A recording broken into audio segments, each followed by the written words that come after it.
சிவச்சிதம்பரம். விநாயகப் பெருமானின் அறுபடை வீடுகளில் முதல் படையான திருநாரையூர் திருக்கோயில் கடலூர் மாவட்டம் 33வது பாடல் பெற்ற ஒரு சிவத்தலமாகும். இறைவன் சௌந்தரநாதர், இறைவி திரிபுர சுந்தரி. தலவிருட்சம் புன்னை, தல தீர்த்தம் செங்கழுநீர் காருண்ய தீர்த்தம். அப்பரும் சுந்தரரும் தேவாரம் பாடிய ஒரு கோயில் இது. தேவதத்தன் என்ற ஒரு கந்தர்வன் துருவாச முனிவரிடம் சாபம் பெற்று நாரையாக இந்த பூலோகத்தில் அவதரிக்கிறார். இத்தலத்தில் உள்ள ஈசன் சௌந்தரநாதரை வணங்கி அந்த நாரை சாப விமோச்சனம் பெற்றதாக தலப்புராணம் கூறுகிறது. நாரை வழிபட்டதால் திருநாரையூர் என்று இத்தலத்தை அழைக்கப்பட்டது. இந்த ஆலயத்தில் இருக்கும் பொல்லா பிள்ளையார் ஒரு சுயம்பு மூர்த்தி. பொல்லார் என்றால் உளியால் செதுக்கப்படாத சிற்பம் என்று பொருள்.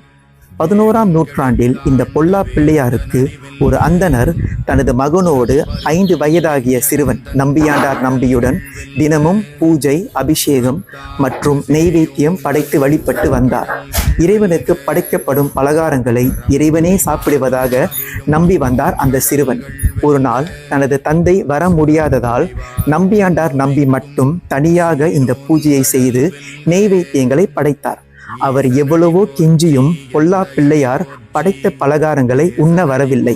தன் பக்தியின் நம்பிக்கை மேல் உச்சக்கட்டத்தில் சென்ற அவர் அழுது தன் தலையை அந்த பொல்லா பிள்ளையார் மீது முட்டிக்கொண்ட பொழுது விநாயகர் அவருக்கு அருள் காட்சி தந்த திருக்கோயில் இது.